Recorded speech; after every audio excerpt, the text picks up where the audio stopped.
அனைவருக்கும் வணக்கம். இன்று நான் நமது சின்ன கலைவாணன் விவேக் அவர்கள் நடித்த பராசக்தியை வசனம் பேசப்போகிறேன். நீதிமன்றம் விசித்திரம் நிறைந்த பல வழக்குகளை சந்தித்திருக்கிறது. புதுமையான பல மனிதர்களை கண்டு இருக்கிறது. ஆனால் இந்த வழக்கு ஒன்றும் விசித்திரம் நிறைந்ததல்ல. வழக்காட வந்திருக்கணும் நானும் விசித்திரமானதுவல்ல. வாழ்க்கை பாடையிலே சர்வசாதாரணமாக ஜீவன்களில் நானும் ஒருத்தன். போலீசாமியாரை வேடம் அணிந்து காலித்தனம் செய்தேன். வாஸ்து சாஸ்திரம் என்ற பெயரில் நாஸ்தி செய்தேன். உடான் சாமியாரை உடைத்தேன். குற்றம் சாட்டப்படுகிறேன். இது இல்லாம ஆனால் நீங்கள் எதிர்பார்ப்பீர்கள் இதையெல்லாம் நான் மறக்க போகிறேன் என்று.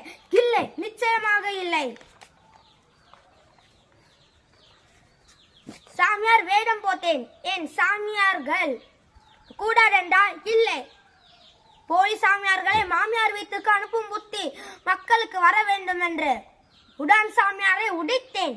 ஏன் அவன் ஆடிய தப்பாங்குத்து பிடிக்காமல் அவனை குப்பாங்குத்து ஆட சொல்லியா? இல்லை, அவன் டான்ஸ் என்ற பெயரில் பேங்க் பேலன்ஸை ஏற்றி வைத்துள்ளானே, அதை தடுத்து நிறுத்துவதற்காக வீடுகளை இடித்தேன். ஏன் வீடுகள் கூடாது என்பதற்காகவா? இல்லை, வாஸ்து சாஸ்திரம் என்ற பெயரில் மக்கள் வைத்திருக்கும் அபரிதமான நம்பிக்கையினால் வஸ்துகளாக மாறிக்கொண்டிருக்கிறார்கள், அதை தடுத்து நிறுத்துவதற்காக. உனக்கே அவ்வளவு அக்கறை, உலகத்தில் யாருக்கும் இல்லாத அக்கறை என நீங்கள் கேட்பீர்கள். நானே பாதிக்கப்பட்டேன், நேரடியாக பாதிக்கப்பட்டேன். சுயநலத்திலும் போது நாம் கலந்திருக்கிறது.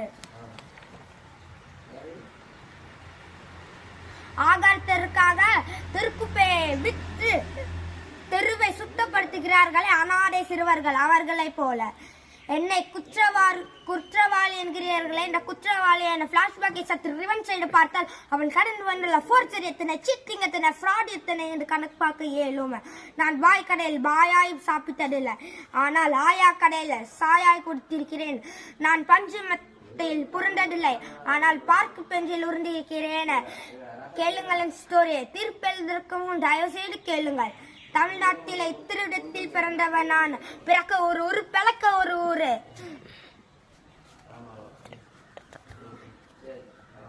தமிழ்நாட்டின் மக்களின் தலையெழுத்துக்கு நான் மட்டும் என்ன விடிவிலக்கா?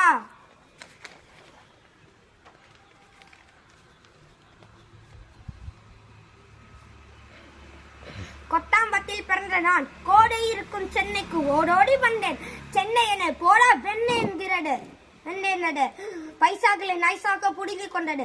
டீக்கடைக்கு பொறை கூட வக்கிலாமல் அலைந்த நான் என் கிஸ்டம கும்புத்தி அடுப்பு போல் புகின்றேன்.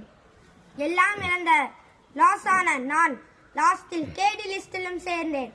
என் பெயரே கல்யாணராமன், மங்களகரமான பெயர். ஆனால் கையிலே கரன்சி இல்லை. நான் மட்டும் நினைத்திருந்தால் லட்சம் எடுத்து பிச்சை எடுக்கலாம். ஏதாவது ஒரு மாடர்ன் ஃபிகரை மடக்கி பிராக்கெட் போட்டுக்கலாம். இவைகளை செய்து நான் காலத்தை ஓத்திருக்கலாம். ஆனால் இதைதான் நீதிமன்றம் விரும்புகிறதா? நன்றி.